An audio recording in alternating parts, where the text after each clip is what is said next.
We can speak now to Saeed Taji Farouky, who is the spokesperson for Defend Our Juries, the group which organised the event. Saeed, very good afternoon to you. I suppose the first question is, why? Why? Well, I hope it should be very obvious at this point. I mean, there are several reasons. One is the people are desperate to show that they refuse to simply sit back and see a genocide unfolding, a genocide that this government is also participating in.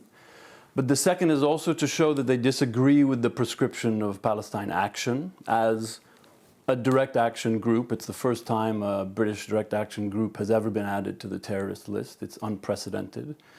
And the third is to show that the law itself is unworkable, that it can't actually be implemented by the police in any practical sense when you have 1,000 people willing to break the law at the same time.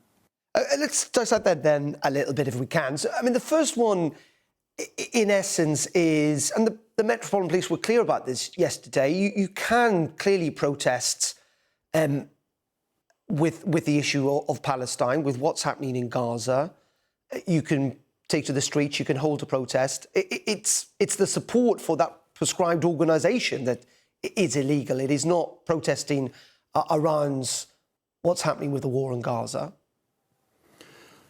That's what the government said, and that's what the government promised when they passed this legislation. But it's pretty clear that that's not what happened. I mean, there are enough examples of the police incorrectly applying law that when the judicial review went up to the High Court, the judge himself said he was very unimpressed by the way the police were handling it. He even said it's clear the police don't understand the law. And he was referring in that case specifically to Laura Merton, who was threatened with arrest because she had a sign that said, "Stop the genocide in Gaza."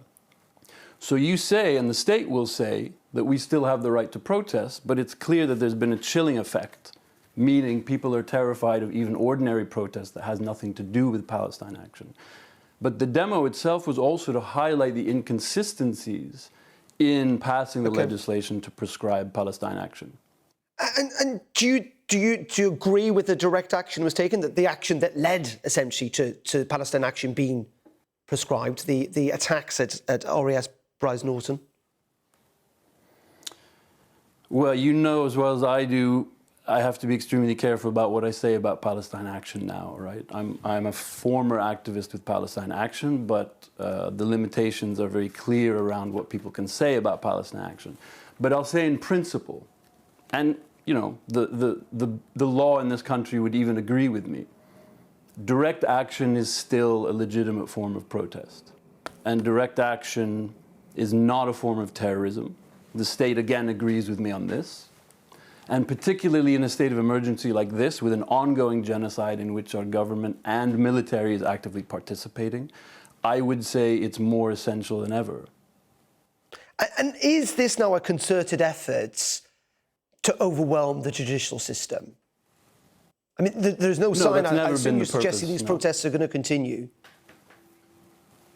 The protests will continue. I mean, look, whether Defend Our Juries arranges them or not, the protests are going to continue. It's clear that there are tens of thousands of people so incensed by what they're seeing on their screens every day that they're willing to be arrested. So that's very clear. But the purpose has never been to overwhelm the police. I mean, that's a byproduct. That's a byproduct of the police choosing to arrest or try and arrest all the protesters. In fact, there were many, I think several hundred by my estimation yesterday, who were not arrested because typically the protest ends at 2 p.m. and by 2 p.m. there were several hundred unarrested. So I think it's very clear from what happened yesterday that the law anyway is impractical and cannot be implemented properly. And so just very finally on this, though, isn't the concern that this is now becoming an issue less about Gaza and more about who the police can arrest or not? No, this is a means. I mean, this is a tactic that's intended both to highlight the genocide, but also the British government's complicity and participation in the genocide. So the police are doing what the state has decided. The police are arresting people based on the legislation passed by the state. The state passed that legislation because it seems to me they cannot tolerate dissent against their policies on Israel. OK, Saeed, we appreciate your time on Sky News this afternoon from Defend Our Juries. Thank you.